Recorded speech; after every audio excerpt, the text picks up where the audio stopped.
पढ़ो पढ़ो।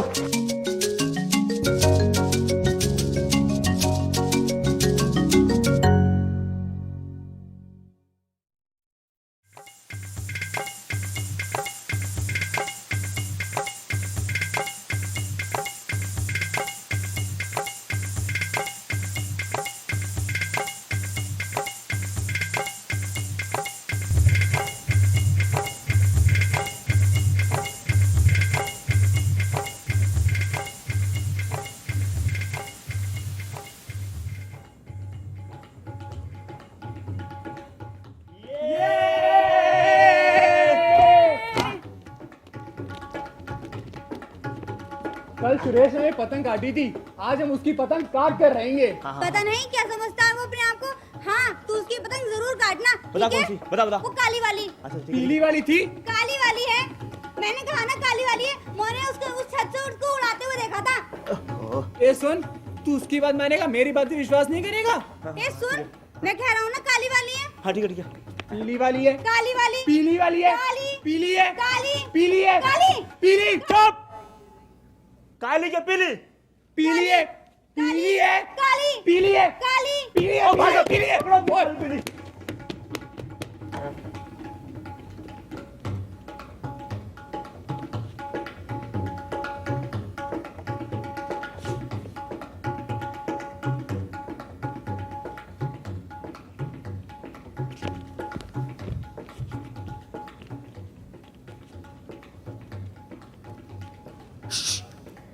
क्या?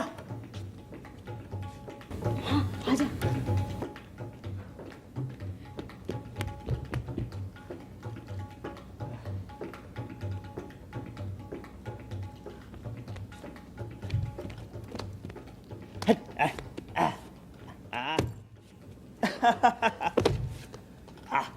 ले ले। ये मेरे बड़े भाई साहब उम्र में मुझसे 5 साल बड़े हैं, लेकिन केवल 3 दर्जे आगे। उन्होंने भी उसी उम्र में पढ़ना शुरू किया था, ढील जब मैंने शुरू किया। लेकिन तालीम जैसे महत्व के मामले में वो जल्दबाजी से काम लेना पसंद ना करते। इस भावना की बुनियाद खूब मजबूत डालना चाहते, जिस पर आलीशान महल बन सके। देख तेरी काली वाली। अरे अरे अरे अरे अरे अरे अरे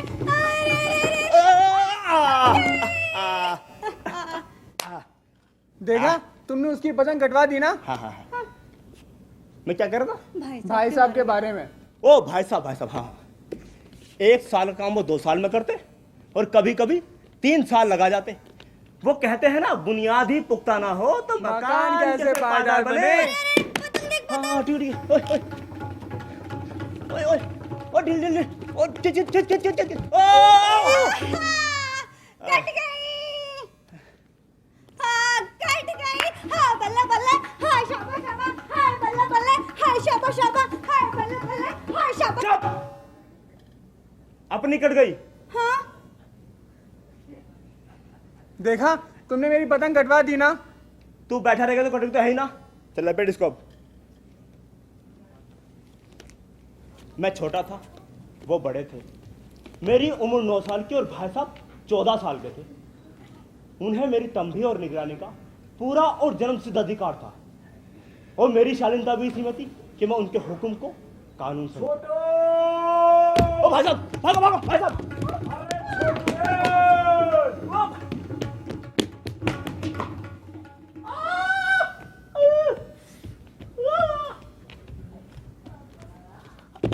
पढ़ो।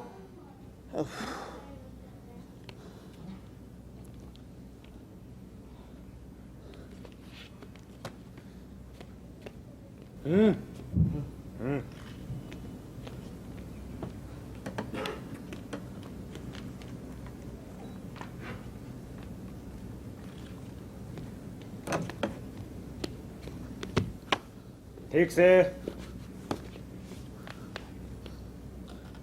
ये मेरे बड़े भाई साहब स्वभाव के बड़े ही अध्ययनशील हैं। हर दम किताब खोले बैठे रहते हैं, 24 घंटे।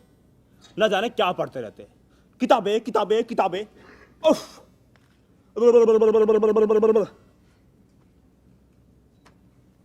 और शायद दिमाग को आराम देने के लिए कभी कॉपी पर, कभी किताबों की हाशिए पर चिड़िया कुत्ते बिल्लियों की तस्वीरें बनाया करते, और कभी एक ही नाम शब्द या वाक्य को 10-20 बार लिख डालते, और कभी एक ही शेर को सुंदर सुंदर अक्षरों में नकल करते, और कभी कभी कभी ऐसी शब्द रचना करते जिसका न ही तो कोई अर्थ होता और न ही कोई सामंजस्य।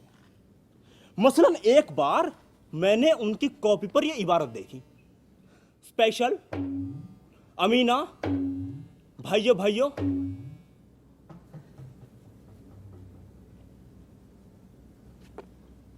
एक मिनट,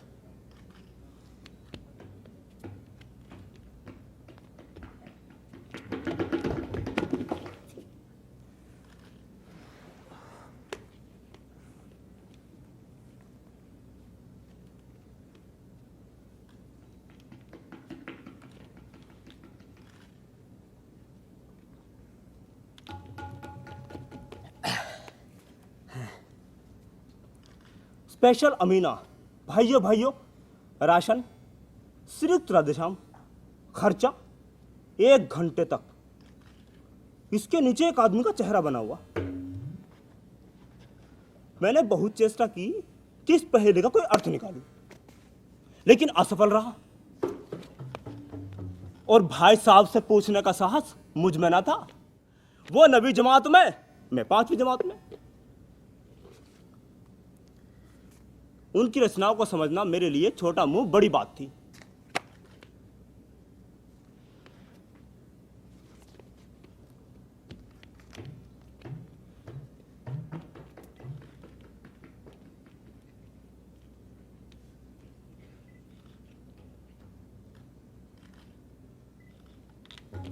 पढ़ो ठीक से।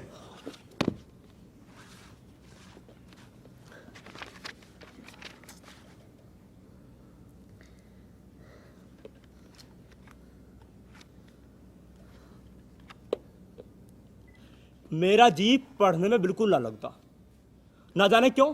1 घंटा भी किताब लेके बैठना मेरे लिए तो पहाड़ था।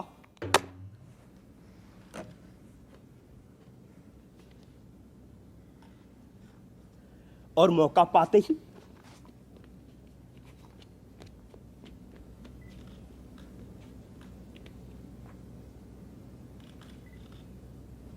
हॉस्टल से निकलकर मैदान में आ जाता, कभी कंकरियां उछालता और कभी कागज की तितलियां उड़ाता। और कभी कोई साथी मिल जाए तो पूछना है क्या, या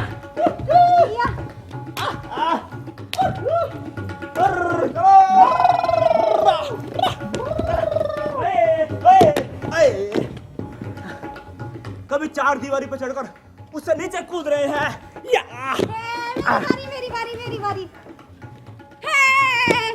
आओ, कभी फाटक पर सवार होकर उसे आगे पीछे चलाकर मोटरसाइकिल का आनंद उठा रहे।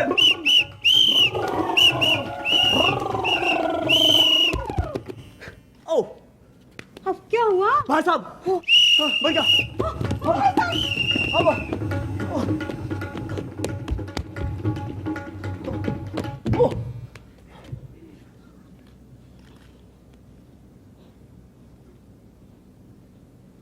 लेकिन कमरे में आते ही भाई साहब का वो रुद्र रूप देखकर मेरे तो प्राण सूख जाते। उनका पहला सवाल यही होता, कहाँ थे? हमेशा यही सवाल इसी धुनी में हमेशा मुझसे पूछा जाता था, और इसका जवाब मेरे पास केवल मौन था। ना जाने मेरे मुंह से यह बात क्यों ना निकलती कि मैं जरा बाहर खेलने चला गया था।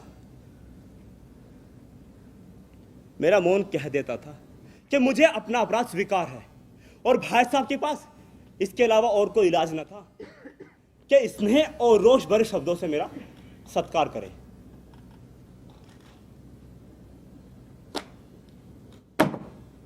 इस तरह अंग्रेजी पढ़ोगे तो जिंदगी भर पढ़ते रहोगे और एक हर्फ ना आएगा। अंग्रेजी पढ़ना कोई हंसी खेल नहीं है कि जो चाहे पढ़ ले, नहीं तो ऐरा गैरा नत्थु खेरा सभी अंग्रेजी के विद्वान न हो जाते। यहाँ रात दिन आंखें फोड़नी पड़ती हैं, खून जलाना पड़ता है, तब कहीं जाकर यह विद्या आती है। और आती भी क्या है, कहने को तो आ ही जाती है, पर बड़े बड़े विद्वान भी शुद्ध अंग्रेजी नहीं ले सकते, बोलना तो दूर रहा। और मैं तुमसे कहता हूं कि तुम कितने घोंगे हो, मुझे देखकर भी सबक नहीं लेते। मैं रात दिन कितनी मेहनत करता हूं, ये तो तुम अपनी आंखों से देखते ही हो। अगर नहीं देखते तो ये तुम्हारी आंखों का कसूर है, तुम्हारी बुद्धि का कसूर है। यहां आए दिन इतने मेले तमाशे होते रहते हैं, तुमने कभी देखा है मुझे वहां पर जाते हुए? देखा है कभी? रोज क्रिकेट और हॉकी मैच होते रहते हैं, मैं पास नहीं भटकता, हमेशा पढ़ता रहता हूं। उस पर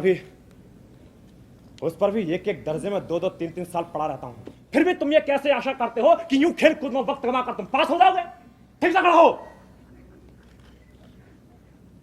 मुझे तो महज 2 ही 3 साल लगते हैं पास होने में, पर तुम उम्र भर इसी तरह इसी दर्जे में पड़े सड़ते रहोगे। अगर इस तरह उम्र गंवानी है तो बेहतर है घर चले जाओ और मजे से गुल्ली डंडा खेलो। यहां पर रहकर दादा की गाड़ी कमाई के पैसे क्यों बर्बाद करते हो? जाओ।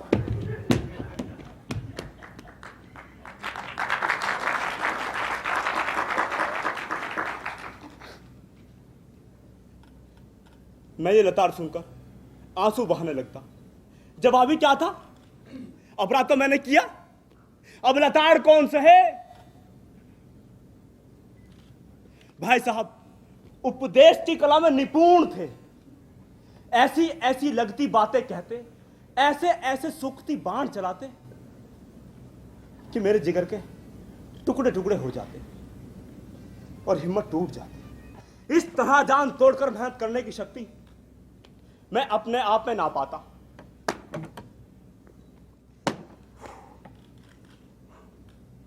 और इस निराशा में जरा देर के लिए सोचने लगता, क्यों ना घर चला जाऊं? जो काम मेरे बूते से बाहर है उसमें हाथ डालकर क्यों अपनी जिंदगी खराब करूं? मुझे अपना मूर्ख रहना मंजूर था, लेकिन इतनी मेहनत।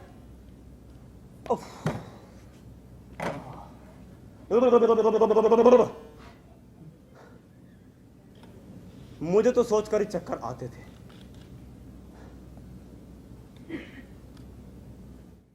लेकिन घंटे 2 घंटे के बाद निराशा के बादल फट जाते और मैं इरादा करता कि आगे तक खूब मेहनत करूंगा, खूब जी लगाकर पढ़ाई करूंगा।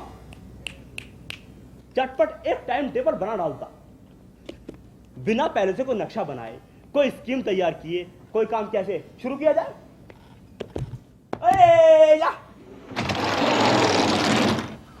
टाइम टेबल में खेल कूद की मत बिल्कुल उठ जाती। प्रातःकाल सुबह उठना, मुंह हाथ धोकर नाश्ता करना और पढ़ने बैठ जाना। 6 से 8 तक अंग्रेजी, 8 से 9 तक हिसाब, 9 से 9 तक इतिहास, फिर भोजन और school. Time school time. School से 3:30 बजे वापस आकर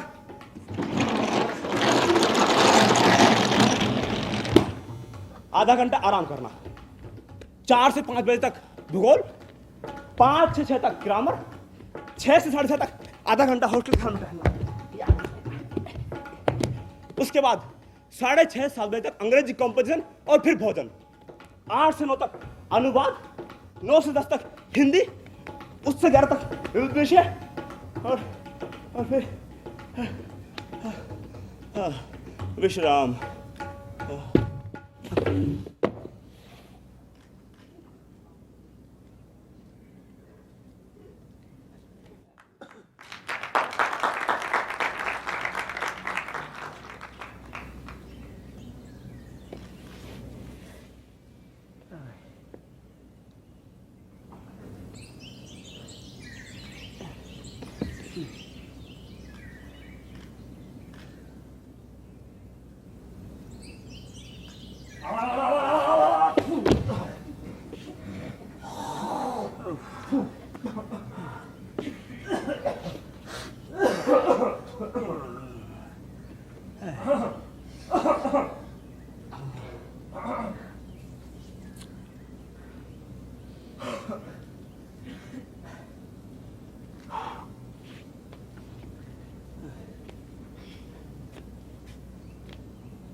मगर टाइम टेबल बना लेना एक बात है और उस पर अमल करना दूसरी बात। पहले ही दिन से उसकी अवहेलना शुरू हो जाती। मैदान की वो सुखद हरियाली, हवा के वो ठंडे ठंडे झोंके, फुटबॉल की वो उछल कूद और कबड्डी के वो दाव भाव, वॉलीबॉल की वो तेजी और फुर्ती मुझे अज्ञात और अनिवार्य रूप से खींच ले जाती। और वहां जाकर मैं सब कुछ भूल जाता। वो जानलेवा टाइम टेबल, वो आंख फोड़ पुस्तकें मुझे किसी की याद न रहती।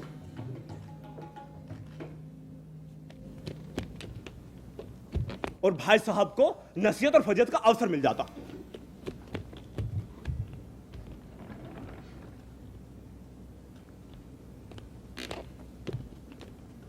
मैं उनके साय से भागता हूं,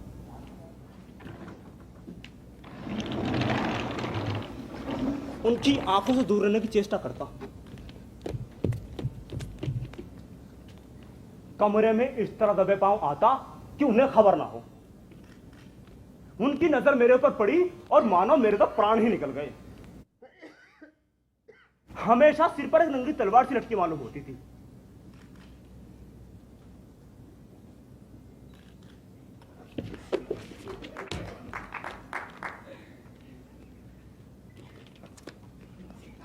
पढ़ो।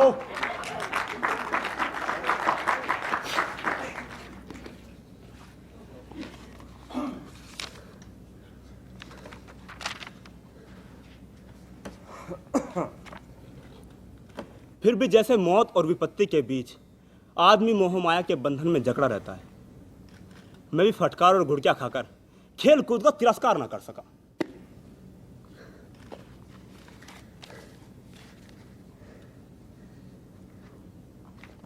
सालाना इम्तिहान हुए और परिणाम आए। भाई साहब, परिणाम आ गए।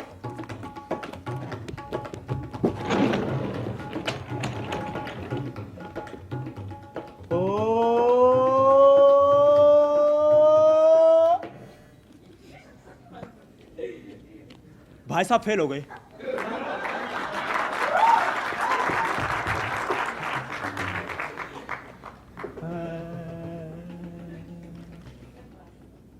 और मैं पास हो गया और दर्जे में प्रथम भी आया। अब मेरे और भाई साहब के बीच केवल 2 साल का अंतर रह गया था। जी में आया कि भाई साहब को तो आड़े हाथ लूं। अब कहां गई आपकी वो घोर तपस्या? मुझे देखिए, मजे से खेलता कूदता भी रहा और दर्जे में अव्वल भी हूं। या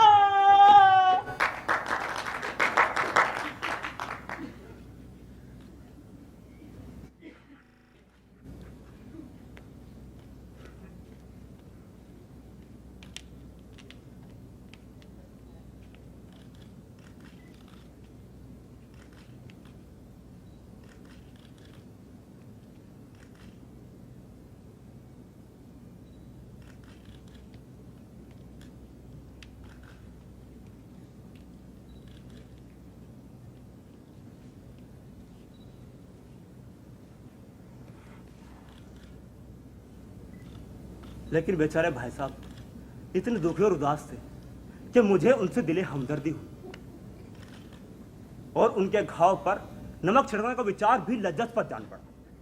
हाँ, मुझे अपने ऊपर कुछ अभिमान हुआ और मेरा आत्मसम्मान भी बढ़ा।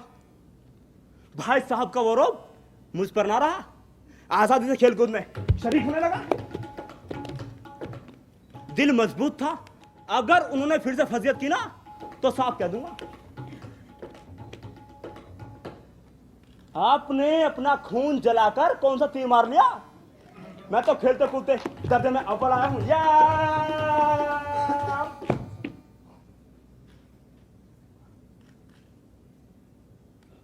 जबान से ये हेकड़ी जलाने का साहस ना होने पर भी मेरे रंधन से साफ जाहिर होता था कि भाई साहब का वो आतंक अब मुझ पर ना था। और भाई साहब ने इसे भाप लिया। उनकी वो सहज बुद्धि बड़ी तीव्र थी। एक दिन जब भोर का सारा समय मैं गुल्ली डंडे की भेंट करके ठीक भोजन के समय घर लौटा तो मानो भाई साहब ने तलवार खींच ली और टूट पड़े मुझ पर। या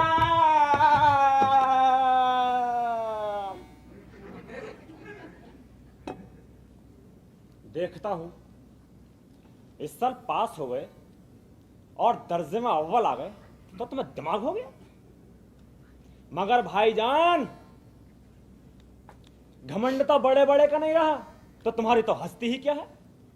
इतिहास में रावण का हाल तो पढ़ा ही होगा। उसके चरित्र से कौन सा उपदेश लिया तुमने? या यूं ही पढ़ गए? महज इम्तिहान पास कर लेना कोई चीज नहीं, असल चीज है बुद्धि का विकास करना। जो कुछ पढ़ो उसका अभिप्राय भी समझो। जैसे रावण एक चक्रवर्ती राजा था, बड़े बड़े देवता उसकी गुलामी करते थे, आग और पानी के देवता भी उसके दास थे। मगर उसका अंत क्या हुआ? अरे घमंड ने उसका नामो निशान तक मिटा दिया, कोई उसे चुल्लू भर पानी देने वाला भी नहीं बचा।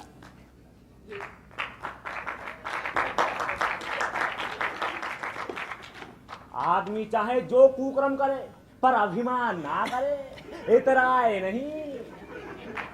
अभिमान किया और दिन दुनिया से गायब। शैतान का हाल भी पढ़ाई होगा या उसे भी यूं ही पड़ गए? अरे उसे भी इस बात का अभिमान हुआ था कि ईश्वर का उससे बढ़कर सच्चा भक्त कोई है ही नहीं, और अंत में यह हुआ कि स्वर्ग से नरक में धकेल दिया। और शाहे रोम उसे ही ले लो, क्या हुआ उसे? अरे उसने भी अभिमान किया था, भीख मांग मांग कर मर गया।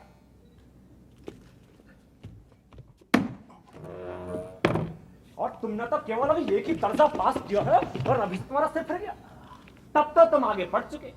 ये समझ लो तुम अपनी मेहनत से पास नहीं हुए, बल्कि अंधे के हाथ बटेर लग गई बटेर। और बटेर केवल एक ही बार हाथ लग सकती है, बार बार नहीं। जैसे कभी कभी गुल्ली डंडा में भी अंधाचोट निशाना पड़ जाता है, इससे कोई सफल खिलाड़ी नहीं हो जाता। सफल खिलाड़ी वो है जिसका कोई निशाना खाली ना जाए।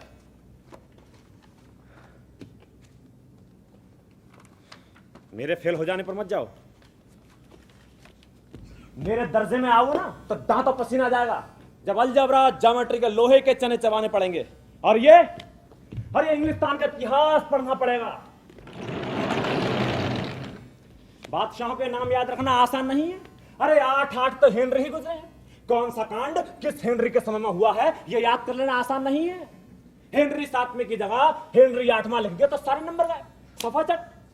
सिफर भी ना मिलेगा, सिफर भी हो किस ख्याल में? अरे दर्जनों तो जेम्स हुए, दर्जनों विलियम्स और कोड़ियों चार्ल्स। अरे दिमाग चक्कर खाने लगता है, आंधी रोग हो जाते हैं, आंधी रोग। और इन वागों को तो नाम ही नहीं जुड़ते थे। एक ही नाम के पीछे 2 4 5 लगाते चले गए। अरे मुझसे पूछते तो 10 लाख नाम बता देता। अब आराम से बैठकर सालों के नाम को रटते रहो।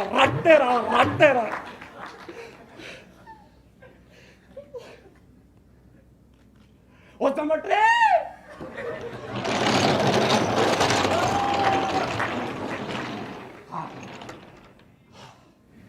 ज्योमेट्री, और ज्योमेट्री तो बस खुदा की पना।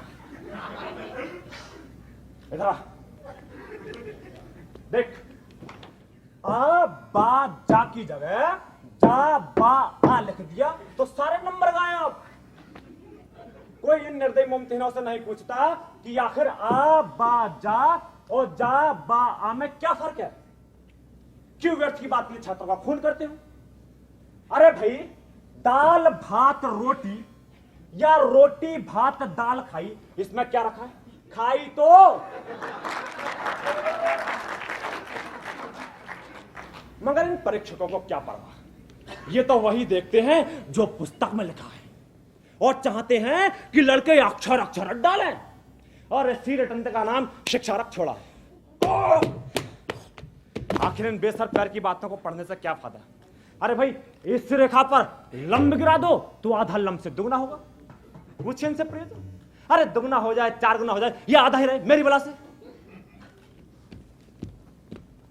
लेकिन परीक्षा में पास होना है तो ये सब खराफात तो याद करनी ही पड़ेगी। अब कह दिया कि समय की पाबंदी पर एक निबंध लिखो जो 4 पन्नों से कम ना हो। अब आप कॉपी सामने खोले, कलम हाथ में लिए, उसके नाम को रोइए। अरे भाई, कौन नहीं जानता कि समय की पाबंदी अच्छी बात है। इससे आदमी के जीवन में संयम आ जाता है, दूसरा का उस पर स्नेह होने लगता है, उसके कारोबार में उन्नति होने लगती है। लेकिन इस जरा सी बात पर 4 पन्ने कैसा लिखा है? जो बात एक ही वाक्य में कही जा सके उसे 4 पन्ने में लिखने की क्या जरूरत? भाई मैं तो उसे हिमाकत कहता हूं। ये तो वक्त की किफायत नहीं बल्कि उसका दुरुपयोग है कि व्यर्थ में किसी बात को ठूस दिया जाए। अरे भैया, हम चाहते हैं कि आदमी को जो कुछ कहना हो वो चटपट कहे और अपनी राह ले, मगर नहीं, आपको तो चार चार पन्ने रंगने ही पड़ेंगे, चाहे जैसे भी लिखिए। और पन्ने पूरे फुल स्केप के आकार के हैं। ये छात्रों पर अत्याचार नहीं तो क्या है?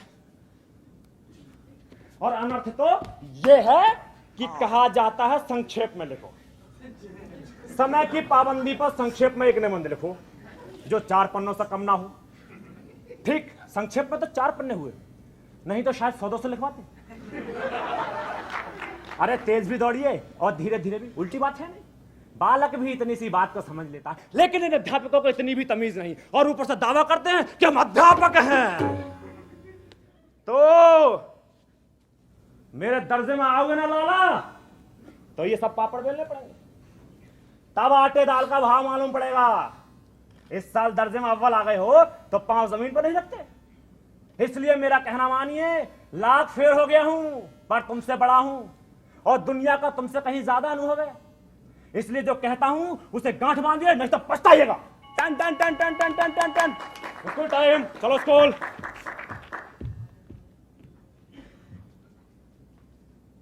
स्कूल का समय निकट था, ना ही ईश्वर जाने कब ये उपदेश माला समाप्त होती। भोजन मुझे आज निस्वाद सा लग रहा है। जब पास होने पर यह तिरस्कार हो रहा है तो फेल हो जाने पर शायद मेरे प्राण ही ले लिए जाते। भाई साहब ने अपने दर्जे की पढ़ाई करने में भयंकर चित्र खींचा था ना, इसने मुझे भयभीत कर दिया। स्कूल छोड़कर घर नहीं भागा, ताज्जुब की बात है।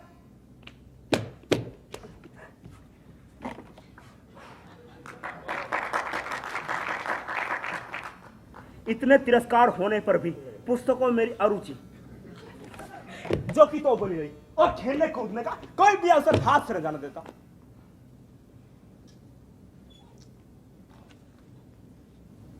पढ़ता भी बहुत कम, बस इतना कि रोज का टास्क पूरा हो जाए और दर्जे में जलील ना होना पड़े। अपने ऊपर जो विश्वास पैदा हुआ था वह फिर से लुप्त हो गया और मैं फिर से चोरों का जीवन व्यतीत करने लगा।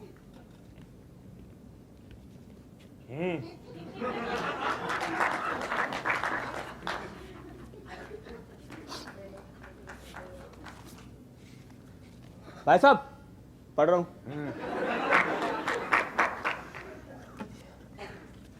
भाई साहब, ठीक से पढ़ो।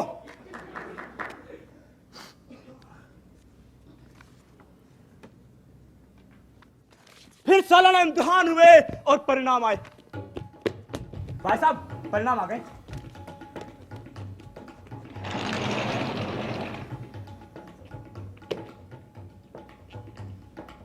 संयोग से कुछ ऐसा हुआ कि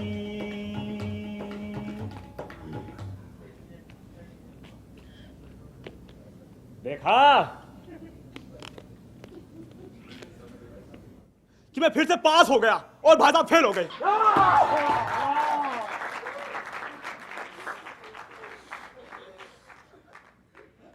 मैंने बहुत मेहनत नहीं की, पर ना जाने में दर्जे में अव्वल कैसे आ गया। मुझे खुद पर अचरज हुआ। भाई साहब ने प्राणांत तक परिश्रम किया, कोर्स का अक्षर अक्षर रट डाला। रात्रि 10 बजे तक इधर, हाँ, भोर से 4 बजे तक उधर, हाँ, स्कूल जाने से पहले 6 से 9 तक इधर, हाँ। लेकिन बेचारे फेल हो गए।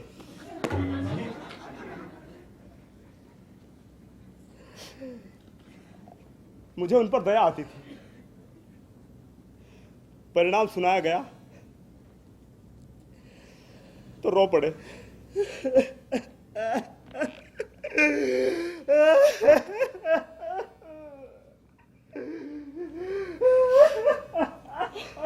और मैं भी रोने लगा।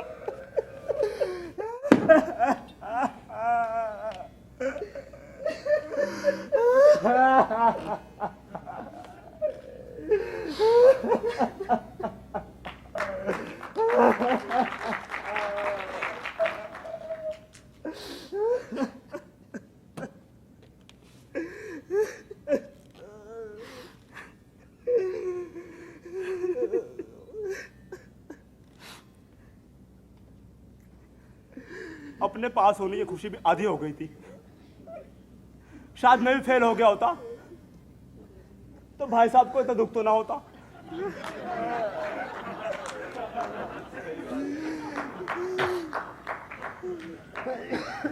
लेकिन विधि की बात कौन टाल सकता है।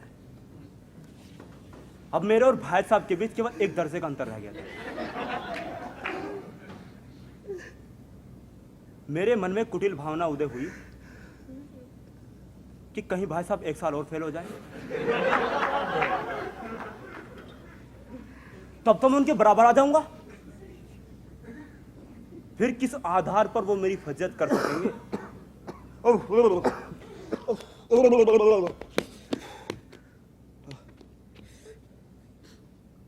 मैंने इस कमीने विचार को दिल से बलपूर्वक निकाल फेंका। आखिर भाई साहब जो भी कहते हैं मेरे भले के बारे में तो कहते हैं। शायद ये उनके उपदेशों का ही असर हो कि मैं दनादन पास हो जाता हूं, और वो भी इतने अच्छे नंबरों से।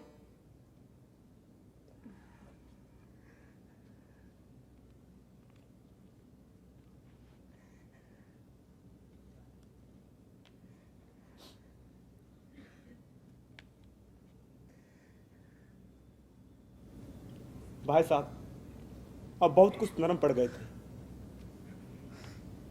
कई बार मुझे डांटने का अवसर पाकर भी उन्होंने धीरज से काम लिया। शायद अब वो समझने लगे थे कि मुझे डांटने का अधिकार नहीं रहा, या रहा भी तो बहुत कम, और मैं उनकी सहनशीलता का अनुचित लाभ उठाने लगा। मुझे कुछ ऐसी धारणा हुई कि मैं तो पास हो ही जाता हूं, पढ़ूं या ना पढ़ूं, मेरी तकदीर जो बलवान है। इसलिए भाई साहब के डर से जो थोड़ा बहुत पढ़ लिया करता था वो भी मैंने बंद कर दिया। अब मुझे एक नया शौक पैदा हो गया था, कन कौवे उड़ाने का।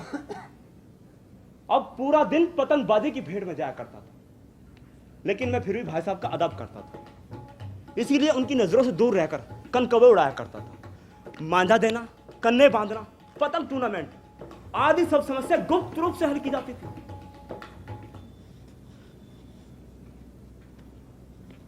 मैं भाई साहब को यह संदेह नहीं होने देना चाहता था कि मेरी नजरों में उनका लिहाज और सम्मान कम हो गया है।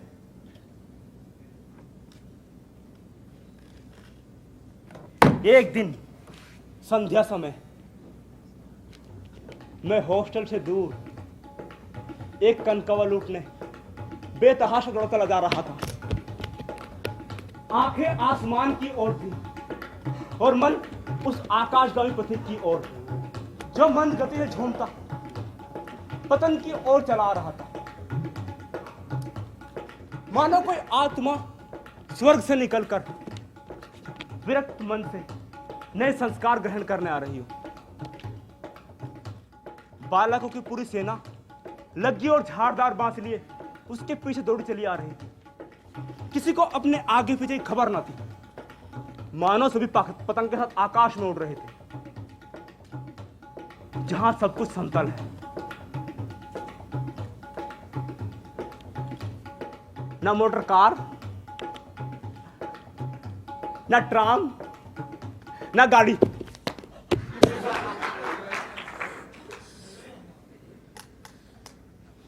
सहसा भाई साहब से मेरी मुठभेड़ हो गई, जो शायद बाजार से लौट रहे थे। उन्होंने मेरा हाथ पकड़ लिया और बाहर बोले, इन बाजारी लौंडों के साथ ढेले के कनका के लिए दौड़ते तुम्हारी शर्म नहीं आती? तुम्हें इसका भी कुछ लिहाज नहीं कि तुम अब नीचे जमात में नहीं हो, बल्कि 8वीं जमात में आ गए हो और मुझसे केवल एक ही दर्जा नहीं चाहो। आखिर आदमी को कुछ तो अपनी पोजीशन का ख्याल रखना चाहिए। क्या देख रहा था? क्या देख रहा है? क्या देख रहा है? एक जमाना था कि लोग 8वां दर्जा पास कर नायब तहसीलदार हो जाते थे, और मैं कितने ही मिडिल को जानता हूं जो आज अव्वल दर्जे का डिप्टी मजिस्ट्रेट या सुपरिंटेंडेंट है, और कितने ही 8वीं जमात वाले हमारे लीडर और समाचार पत्रों के संपादक हैं। बड़े बड़े विद्वान उनकी मातहती में काम करते हैं, और तुम उसी 8वें दर्जे में आकर इन बाजारी लंडों के साथ ढेले के कनकों के लिए दौड़े जा रहे हो। मुझे तुम्हारी इस कमकली पर दुख होता है। तुम ज़हीन हो, इसमें कोई शक नहीं, लेकिन वो जहन किस काम का जो हमारे आत्मगौरव की हत्या कर डाले। तुम अपने दिल में समझते होगे कि मैं भाई साहब से महज एक दर्जन नीचे हूं और अब उन्हें मुझे कुछ कहने का हक नहीं, लेकिन ये तुम्हारी गलती है। तुमसे 5 साल बड़ा हूं, 5, और आज चाहे तुम मेरी जमात में आ जाओ। अगर इन परीक्षकों का यही हाल रहा तो निसंदेह अगले साल तुम मेरे समकक्ष हो जाओगे और शायद 1 साल बाद मुझसे आगे भी निकल जाओ। लेकिन मुझ में और तुम में जो 5 साल का अंतर हो सकता, तुम तो क्या खुदा भी नहीं मिटा सकता। तुमसे 5 साल बड़ा हूं और हमेशा रहूंगा। मुझे दुनिया का और जिंदगी का जो तजुर्बा है तुम उसकी बराबरी नहीं कर सकते, चाहे तुम एमए, डीलिट या डिफिली की ना हो जाओ। समझ किताबें पढ़ने से नहीं आती, दुनिया देखने से आती है। दुनिया। बैठो बैठो।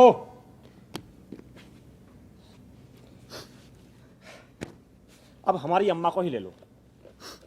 हमारी अम्मा ने कोई दर्जा पास नहीं किया और दादा भी शायद 5वीं 6वीं जमात से आगे नहीं गए। लेकिन हम दुनिया की चाहे सारी विद्या क्यों ना पढ़ लें, अम्मा और दादा को हमें समझाने और सुधारने का अधिकार हमेशा रहेगा। वो केवल इसलिए नहीं कि वो हमारे जन्मदाता हैं, बल्कि इसलिए कि उन्हें दुनिया का और जिंदगी का हमसे तुमसे कहीं ज्यादा अनुभव है।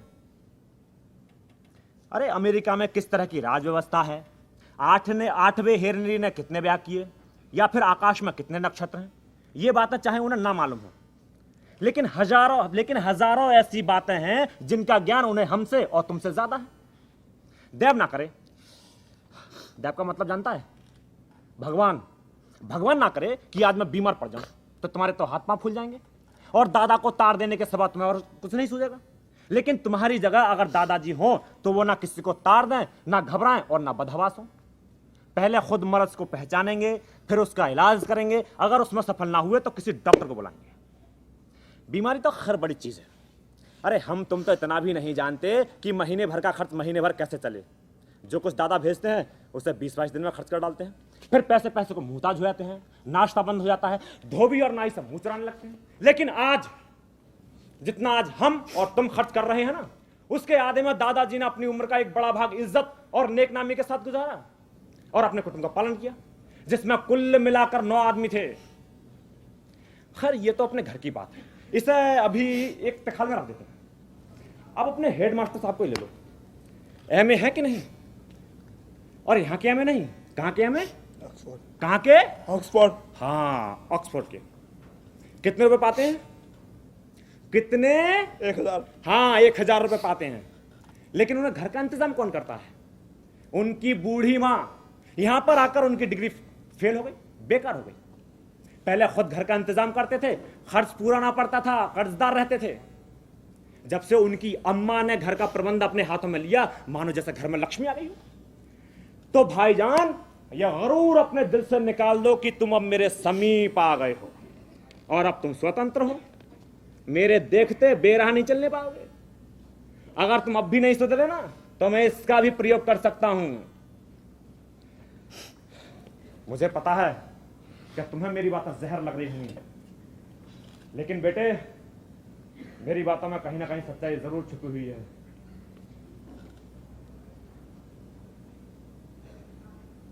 मैं भाई साहब की इस नई युक्ति से नतमस्तक हो गया। सचमुच मुझे आज अपनी लघुता का अनुभव हुआ और भाई साहब के प्रति मेरे मन में श्रद्धा उत्पन्न हुई और मैंने सजल आंखों से कहा,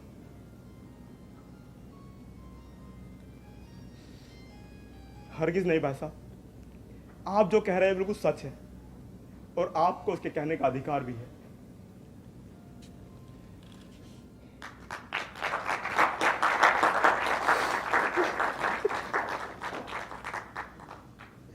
भाई साहब ने मुझे गले लगा लिया और बोले,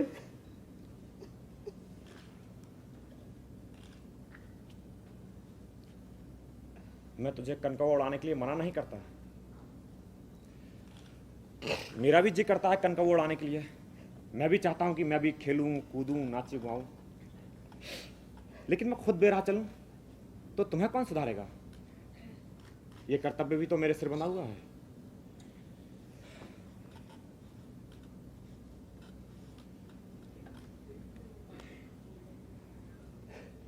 संयोग से उसी वक्त एक कटा हुआ कनकवा हमारे ऊपर से गुजरा।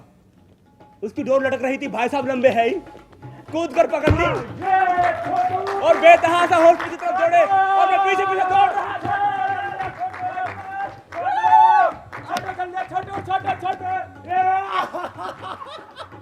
छोटा छोटा ले ले ले, पकड़ पकड़ पकड़ पकड़, एक बेटे ये